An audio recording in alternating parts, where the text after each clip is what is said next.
welcome to The Real Rundown. I'm Scott. I'm joined by Pedro and Paul. How are you guys doing today? What's up, Scott? What's up, Pedro? What's up, everybody? Now, I heard, Paul, there was a movie that you've been really anxious to talk about. You actually saw it in theaters recently, right? What was the movie you went that you liked? I gotta say, I saw. Well, first of all, again, we did this before. It feels kind of like the parents are out and we're throwing a house party. Bruno's not here. He's missed, but it feels like kind of kids are running around and causing havoc. That would be the last thought I would think of. But yes, Bruno is not joining us today, but he'll certainly be back for our next episode. So, as Paul thinks I say every single time, stay tuned.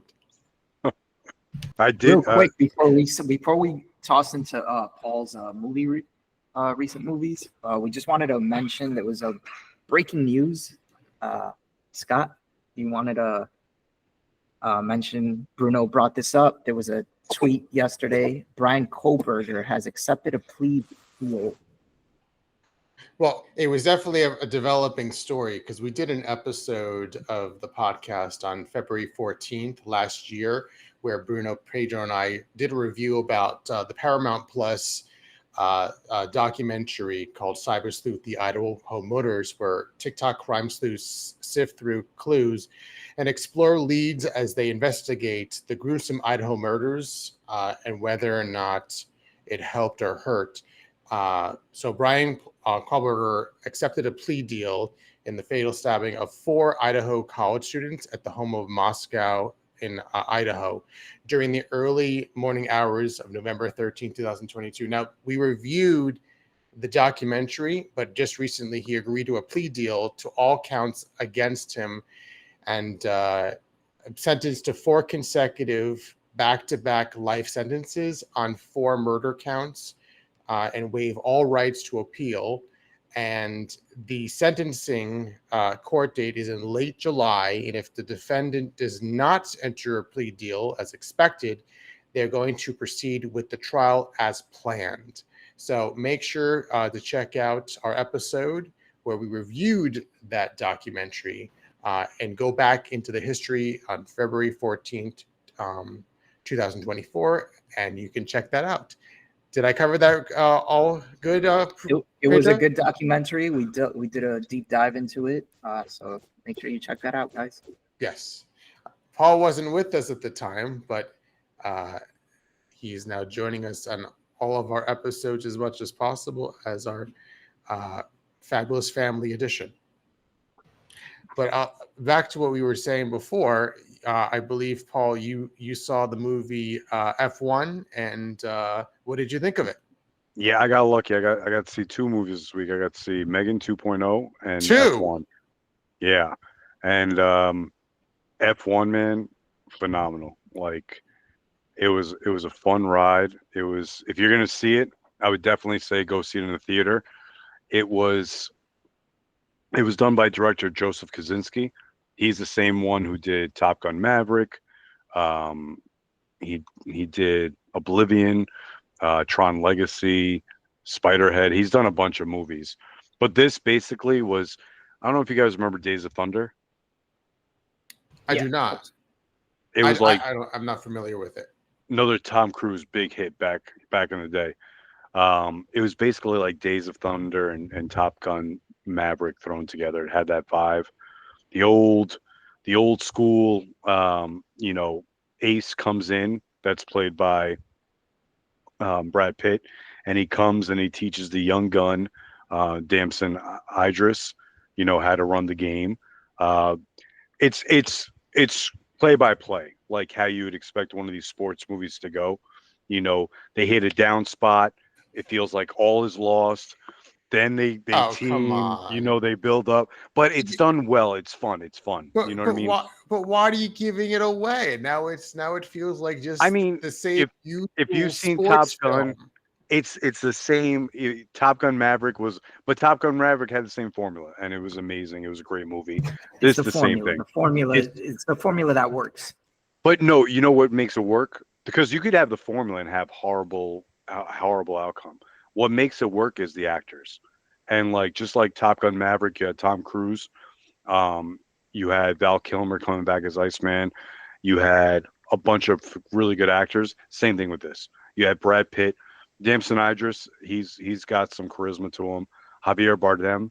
Oh man, he's like, look, I'm heterosexual, but this guy is a sexy man on the screen. Like he looked good on the screen. Kerry Condon. You had a lot of good actors in this, and they did a really good job. Now, And the action. did The it feel action. long? Did it feel long? Because I'm seeing that the running time was 2 hours and 36 minutes. That's like a bathroom break and a half required in that. That's Look, standard for big blockbusters nowadays. I'll right? say the middle dragged a little bit. I would say like they could have cut a little bit out. You know what was really long? The new Mission Impossible. That was long and it felt long. This, the action and the way it was filmed, the cinematography of it was like you felt like you were in the car. And with the rumbling of the speakers in the theater, like it put you in there. The same way Maverick did with feeling like you were in the plane. This put you in the car and you felt like you were part of an F1 race. And they filmed it. They filmed it. They got permission to film it at like an F1 race. The opening of the race. So you really were like in the experience. Overall, I'd give this 2 big thumbs up.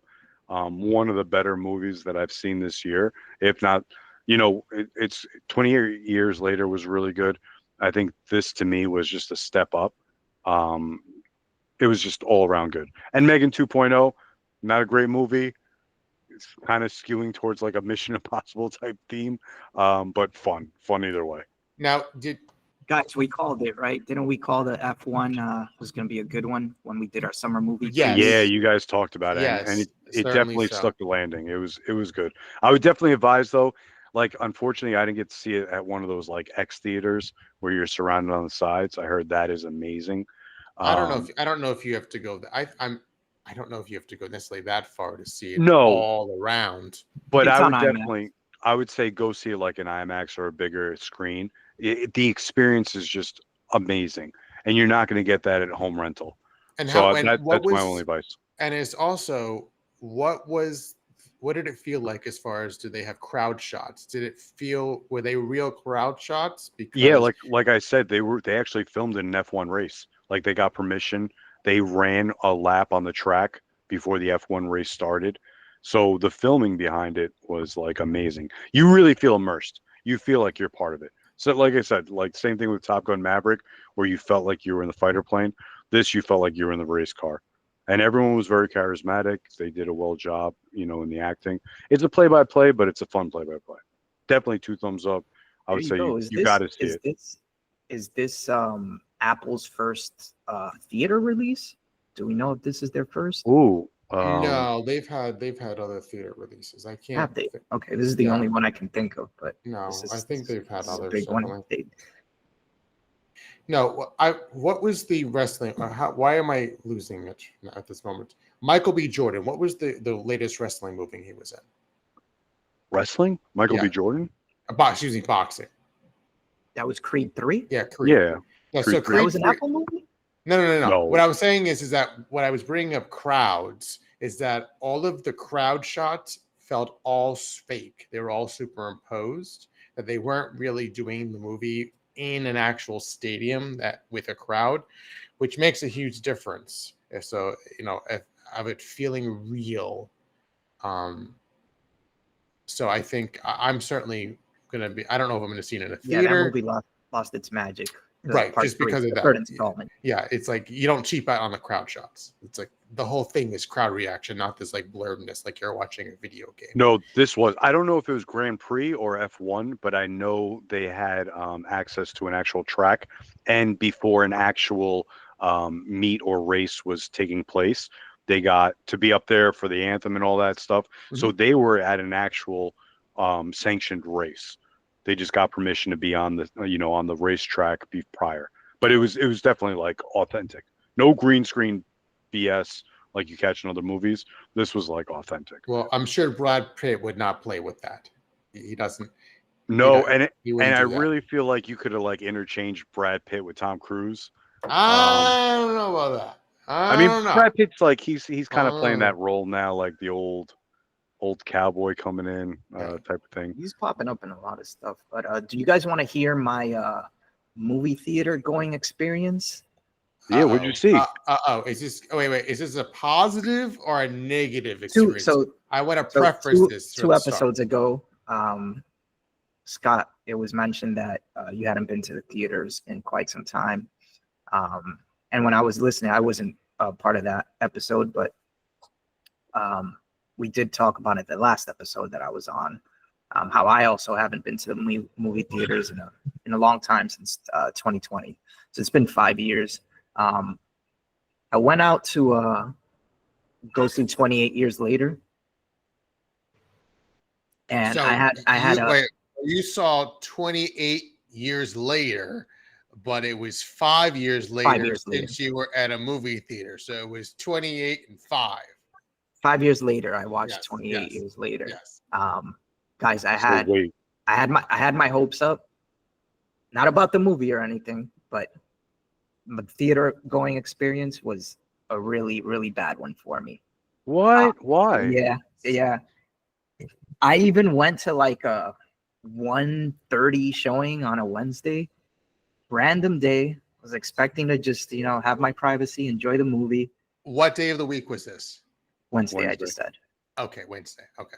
So 1:30 p.m. on a Wednesday, random day. Wednesday. Nothing serious should have happened, but there was one guy in there, this guy was like snorting, sneezing, coughing his brains out. Okay. And it's funny because it reminded me, when you guys mentioned it, how Bruno said that he had like a coughing fit when he went to the movie theater right before the pandemic hit, March 2020, and like everyone was looking at him and staring at him. This guy was just out of control, and it was really distracting. I couldn't focus on the movie, and I had to walk out of there about 5, 6, 7, 8 minutes into the movie. And you just left? Period. I just left. I could have probably gotten my money back because the movie just started and everything, but I was just disappointed and I was tired and I didn't want to deal with anything, so I just left. Wait, so you went to go see 20 and you didn't even see it? No, didn't see it. Look, I had a similar experience, right? One person was in there. Couldn't you sit in this a guy? different This chair? guy. How big was his theater? You could have sat in a different chair. It was a regular theater. I was sitting on one side and this guy was on the other side, and it was that bad. And I just thought to myself, I'm not going to be able to concentrate or enjoy this movie for the next 2 hours, so I'm just going to leave. But I'm going to try it again. I'll probably try to go sometime this week or next week to catch the movie again. By then, it'll have been out for like 2 weeks, maybe. These people. So you got through the trailers, but then you couldn't get through the movie. Not at all. Okay. Did the noises start once the movie began, or no? This guy walked in like early before the trailer started. He was having his fit. He like left and didn't come back until right when the movie started, and then like it just started going off, and I'm just like, man, this is why I've been enjoying like watching movies at home for the past 5 years. Well, I had an experience like that early on where it was like this lady was on her phone looking at like meme videos or whatever, and I could hear it. And she was literally like the row behind me. And all I did, I was like, I'm not going to let someone ruin my experience. The theater was like empty. I got up and I moved up 2 rows and like until I couldn't hear it anymore. And I just chilled and I watched the rest of it. But if it was still distracting me, I would probably done the same thing as you. I don't know if luckily I've been having like a lot of good experiences. I'm not mad, it felt good to sit in there. I definitely don't remember movies being that loud, but this movie was they're loud. They're loud. Like that's why I'm surprised they didn't drown the guy out. I'm not used to this stuff anymore, but man, it was loud. No, it didn't drown it out at all. That's how bad this guy was. Damn. They're also loud when you're in a theater that's not very insulated with a lot of people. Yeah. So there's not that much enough people to insulate it because it's made to be loud with all the people in it. But let's just say, I guess it's not a good idea to go see a movie in the middle of the day because there's certain people that are available to see in the middle of the day. I mean, that's how I like it. You got more space for yourself. Nice and quiet and everything. But I saw F1 during the day and it was packed. and people were going nuts. It was good. It Well, was a fun experience. was that the day of the release? Yeah, actually, it was. Okay, so It was. that's They had a special release, I think that Thursday, and then it was wide on Friday, and I saw it on Friday. according to online. I see it was released on June 27th, which Oh, is which is listed as a Friday, but yeah. usually they release it the day before just for people who cannot wait. I just saw the deal Right. for my theater. They opened it up again. It was a year. You could go to a movie literally every day for $99. That's a great deal. Yeah, hell of a deal. I want to Definitely try to something get we'll mine. So just to definitely. finish off the story and to transition to our next segment, in order to make up for my terrible movie going experience, I came home this weekend and I rented Final Destination Bloodlines, which is a movie that's still in theaters and still getting people Damn. out there. There's still seats. So I rented it. I watched it at home and I enjoyed the hell out of it. I Okay, enjoyed the good. hell out of it, and just had as good of a time at home watching it as I would have probably in the theater. I was And about to say, it sounded like you wanted sushi and you came home and ate a fish stick. You know I what I thought- mean? Like, No, it made up for it. I had wanted sushi and got sushi at the end of the All right. week. good. I'm glad it ended good. Paul, Now- I know you saw this movie and mentioned it a couple episodes back. Do you want to Well- quick touch up on anything? so- I'm surprised. I'm surprised this movie is actually available to rent because it came out May 16th, so they didn't waste any time. You know what? The summer's got so much going on. It's like a lot of rotation. You know what I mean? So many good movies. There's so limited space. They got to keep it going. They certainly did because this is the 6th installment of the Final Destination film franchise, and it's about a teenage girl who has a reoccurring nightmares. I could not imagine me having these nightmares of a tower that had collapsed in the 1960s, and discovers that these nightmares are a premonition she inherited from her grandmother. Yes. And the grandmother predicted that the collapse of the building and saved a group of people from death. And then decades later, the granddaughter begins to have visions of her family members dying. And then she realizes that there is a sequence and must fight to prevent death from reclaiming her family's bloodline. So, Paul. Yeah. So this was great. I know. Wait. Pedro, are you a fan of these Final Destination series? Like, have you seen all of them? I haven't seen all of them. I have seen probably the first two. I mean, the original one was great, was a classic. And I thought this one followed the same formula, lived up to it. Scott, going back to your description that you just read, that's excellent. That's what made it work. Wait. Who said I was reading it? I was saying, you don't think I was saying that's from memory? Come on. It brought the backstory out, explained how this started, where it started, and just tied everything together. I thought it was great, man. It had gore, it had cringy moments, it had scares. It was great, man. It was, what was fun. dope about this movie? I was a big fan of the series, right? And like I have my favorite or whatever, and I had seen all of them like leading up to this. I was excited for it. I didn't have a lot of hope for this because it didn't seem to be tie in to any of the other movies. I don't think anyone did. And just like you, man, I was pleasantly surprised. It was fun. And I think, tell me if I described it well. I think it was a good bookend to the series, right? It was like, it had it kind of looped around the story. So it had a beginning to the whole series and an end to the series, but it left a lot of meat on the bone in the middle. You know what I mean? So if they wanted to come in, my favorite ending to a Final Destination movie was Final Destination 5. Did you ever see that one?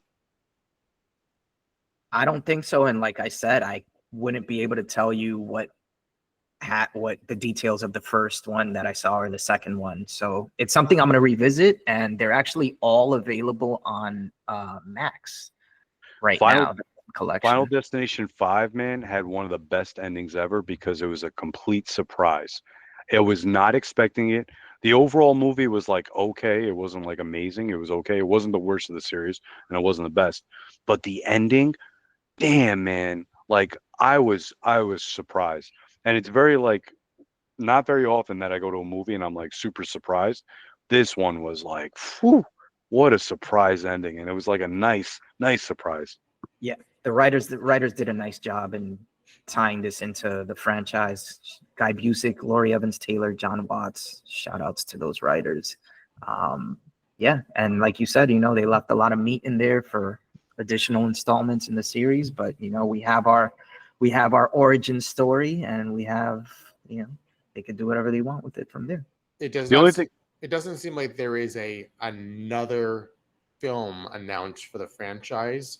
And it There's probably rumors doesn't need about it. it. And there's some rumors about it, but I'm sure if the box office calls for it, I'm sure they'll definitely bring one to the table.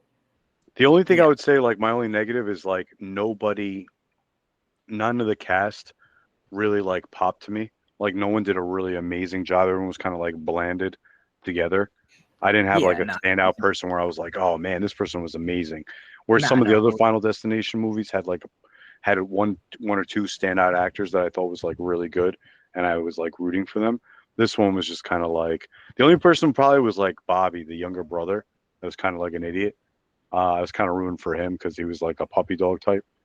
But besides that, like everybody else kind of like blended together. I didn't really have when someone died. Besides the like, I wasn't really like taken aback by it. I didn't have any feeling for it. Now, do you have a favorite Final Destination movie out of all of them? Number one is amazing. Like, it was so unique. But number five, that ending was like top tier surprise. The only time I was surprised like that I can remember was when Netflix released that movie. I talked about it before. The night of the Super Bowl, when they released the trailer during the Super Bowl and they surprised everyone. And it's very rarely you get surprised in cinema. Like, and that movie, Final Destination 5, the way it ended was a friggin' huge surprise.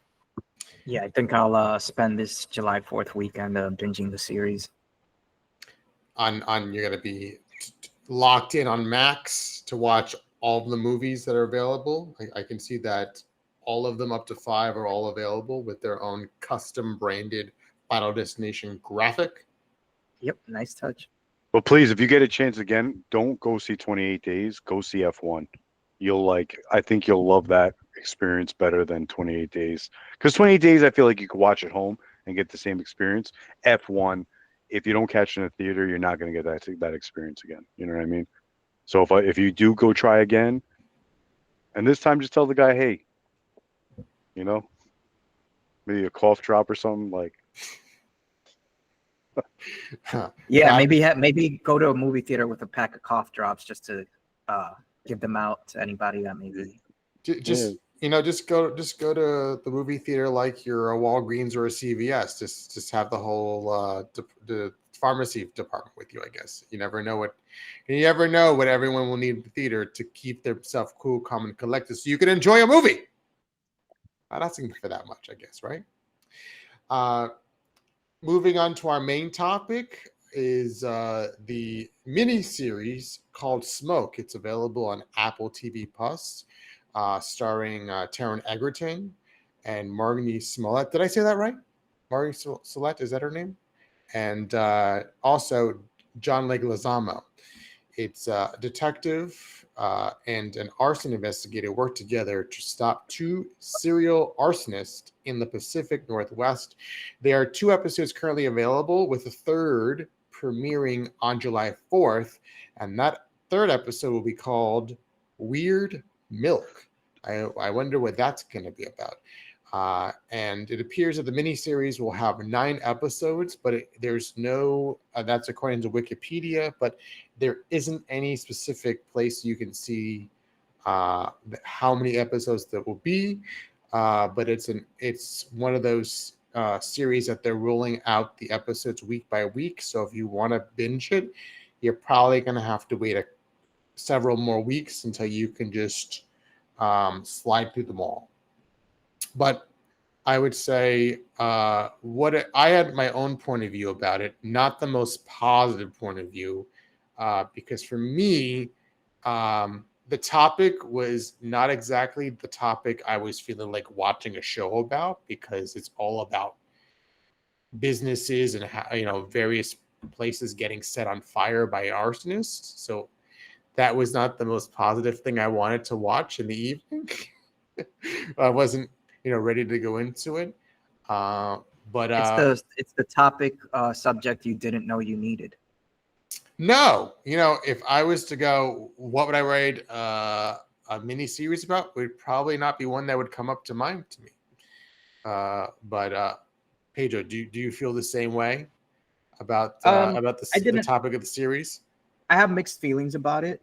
Sort of like what you were describing. I think one of the positive things I had is that it is different. It's not just throwing out like a serial killer and like detectives following them. Like this is a unique like thing, like a arsonist, pyromaniac, whatever you want to call them. Yeah, it's so. I thought I commend them for going in that direction. Not a big fan of the show. It just didn't feel like a premium show that should be on like a over the top streaming service. It felt like any regular TV drama that you might see on CBS. Did you guys think this had any sort of like premium feel to it that the Apple TV brands should be slapped on it? This is actually based on a true story. Okay. And the show, they also based it off of a podcast. What was the name of the podcast? I think it was Firebug or something like that. Yeah, based on the podcast. Yes, and I listened to the podcast Firebug. I listened to one of the first episodes, which kind of ruined it for me because now I know what the story's about. The only thing I would say, like, again, it's another procedural. It was like that other one. What was that one? Sunburn, or what was that one with that we all tried? With the cop in the 70s. Damn, what was the name of that show that we all did? It was with the guy from Lost. I don't remember, but if we can't remember it, it must not have been that great. It was horrible. That one I can't remember. We've suppressed it in our mind to completely forget it. You're talking about Duster. Oh, Duster. Yes, Duster. That was horrible. This, I got to say, one redeeming quality about this is you got two different arsonist serial killers going on at the same time. So it's two different storylines.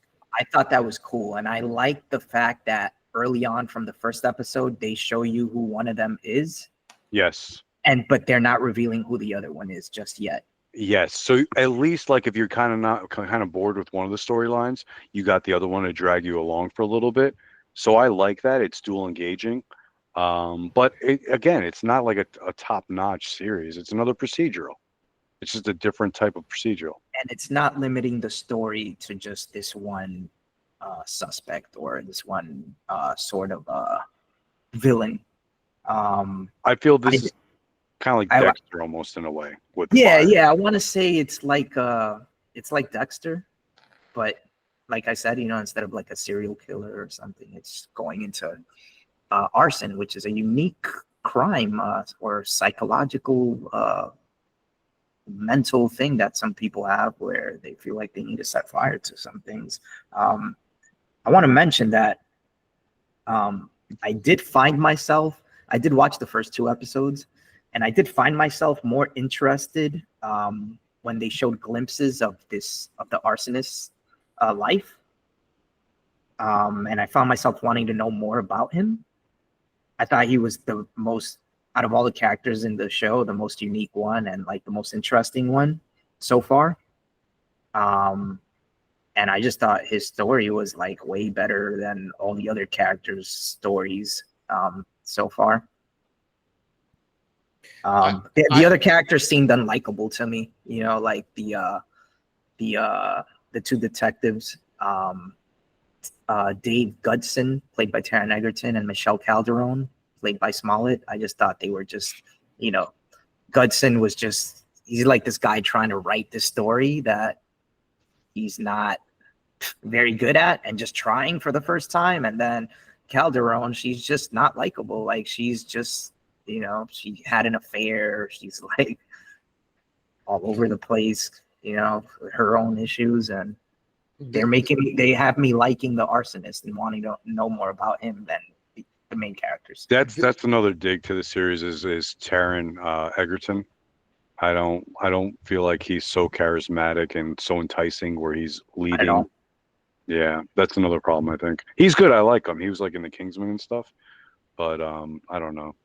I also don't know we can completely blame it on him, because the biggest issue with any series is the amount of time the writers spend within a storyline for character development. Exactly. And this goes for any film. A lot of times it's like, all right, there's a fire. All right, we're now into it. It's like, okay, someone just shows up. Like, who is this person? Like, what's their person? Like, we just jump in and the person just is very straight and cool, calm, and collected. But it's just like, where did they come from? And then all of a sudden there's this other person that he's talking to, and all the time it's like, who is this person? Yeah, they jumped right into it from the get in the pilot episode. I think, unfortunately, because of the plot, they're forced to with him, just the way the plot is structured. With her, though, you're starting to get a little bit of snippets of her backstory and what led her into this, let's say, bottom floor of the elevator. We don't know how low the elevator goes, as the series would say. So we're kind of finding out why she's in this situation. I think he's more vague with Dave, with Taron Egerton, because just the way the plot calls for it, it has to be more vague. I don't think there's not that many, and I find this is not the first, I think, series that Taron Egerton's been in for Apple TV. He's been he looks like a familiar face. I can't place him. He was also in he was Rocket Man. He was Billy Joel. Rocket Man. Yeah, isn't that Billy? Am I saying no, Elton John. Oh, Elton John. Sorry, not Billy Joel. Billy. Sorry, Billy. We are sorry. You must be a true Jersey native. Billy, we are sorry. And on behalf of Paul, we apologize that we have confused you with Elton John. Sorry. That came. We are sorry. That is the Piano Man. The Piano Man. If this was Jeopardy, it'd be, what is Billy Joel? Piano Man. Anyway, as far as Taron Egerton on Apple TV. Oh, Tetris too. Yes, he was in Tetris. Tetris is good. And then he was also in Blackbird as well, which is also another series. So I don't know if he has a deal with Apple TV that he's in multiple episodes. He might have a studio deal or something. He must, because he's a familiar face on multiple shows, and also being in Tetris as well. So I guess we did not think because I think also what threw me off is that anytime there was a scene, which is practically almost every scene, that they would have special effects of fire, and you can tell that based on the way I wouldn't expect the actors to be in a very threatening situation with there being fire like throwing in front of their face, but it felt very slow motion and fake, the scenes when there actually was flames in a scene. It just felt very disconnected. And did you feel like they were crawling in an environment where it felt like it was disjointed, where there wasn't any real threat of fire, and it was just, there was pieces of just flames just flowing on top of them? Are you referring to the opening sequence of the show in the pilot? Well, I think that I didn't watch anything. So we're seeing sort of this flashback of in the convenience store. There was the convenience store, and it felt like that, like there really wasn't flames. It didn't feel the fire scenes didn't seem too intense to me. No. I felt like there could have been more going on to make you feel like the horror of being inside of a fire. But the only one was that opening scene where I thought when he was laying on his back staring at the ceiling, that the way the flame was like almost like an ocean was beautiful. Besides that, like you just didn't feel like you were thrown into it. It just felt very dark to me. Every scene felt dark. It's like, can someone turn on a light? And going back to what you mentioned about character development and how that's just an issue with shows nowadays. one thing where you notice that is just off the bat in the pilot. These,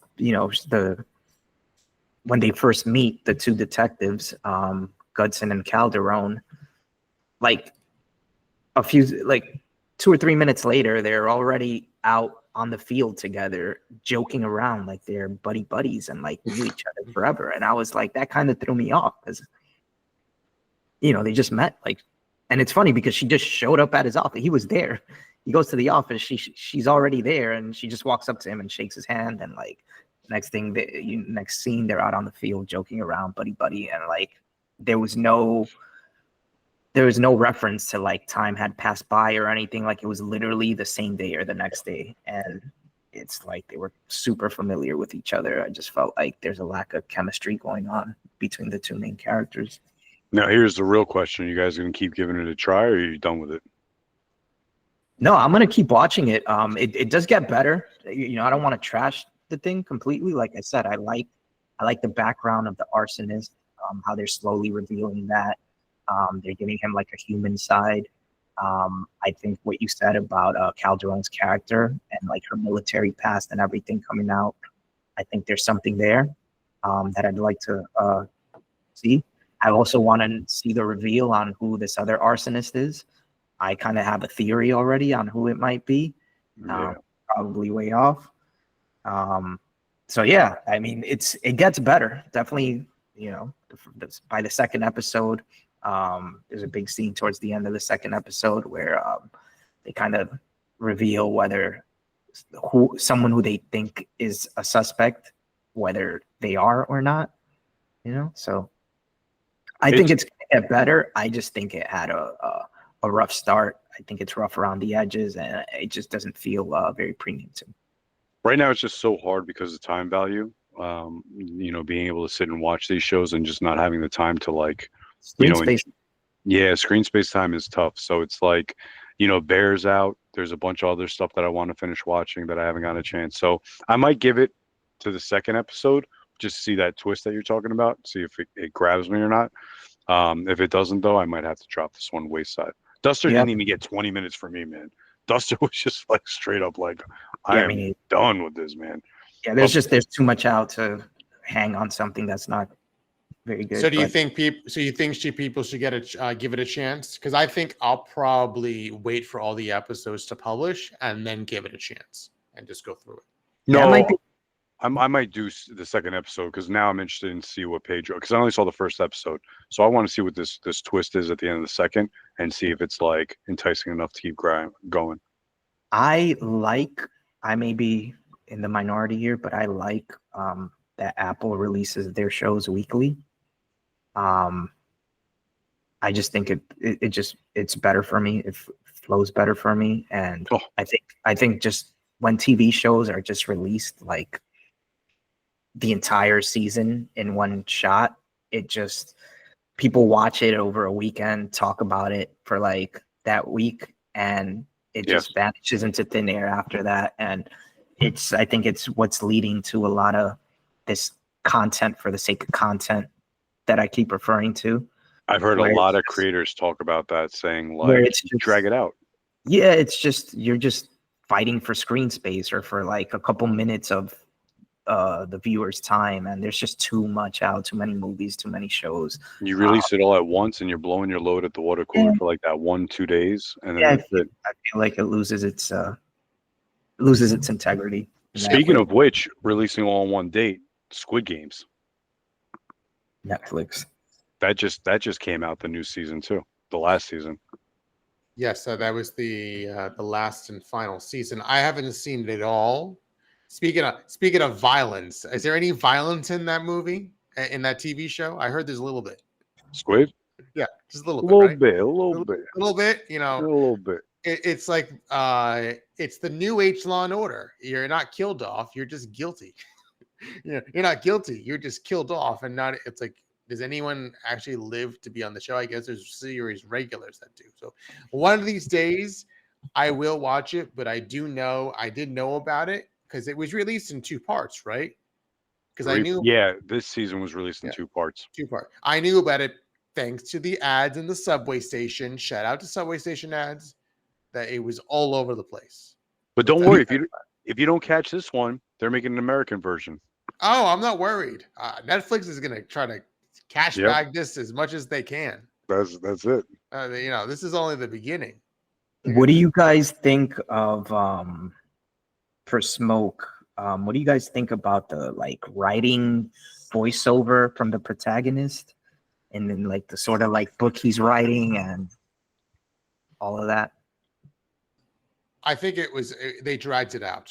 It just felt like it was just they didn't feel like they needed it. It felt like it was a long 55 minutes, and they probably could have just condensed. And it's recurring throughout the show and all the episodes. You know, they have their narrator voiceover, and I don't know. It felt weird to me. Like, why would you include that from this guy that is just trying to write a book for the first time, isn't very good on it. They talk about he's not very good on it, but you're still having us like listen to it. And such bullshit too. The one line he says, out of all the elements, fire is still the mysterious one. All the friggin' elements are mysterious. We haven't even explored the bottom of the ocean. Water's friggin' mysterious. I always like to call this out. We have officially made this an explicit episode. We have earned the E. Sorry. We have earned the E. Sorry, I meant BS. There you go. Thanks, Paul. We earned the E. But on that note, thanks everyone for joining us for this episode. Make sure you subscribe so then you can get all updates up to the second when we have a new episode posted, and also like and give us a comment. Yes, positive comments, please. of course. Positive comments. We know there's never negative comments. Give us your thoughts on what your thoughts were about any topics we mentioned about Final Destination Bloodlines, Smoke, and even if you've actually watched the Paramount Cyber Sleuths Idaho Murders documentary series. For Pedro, Paul, and myself, Scott, thanks for joining us, and we'll see you on next episode.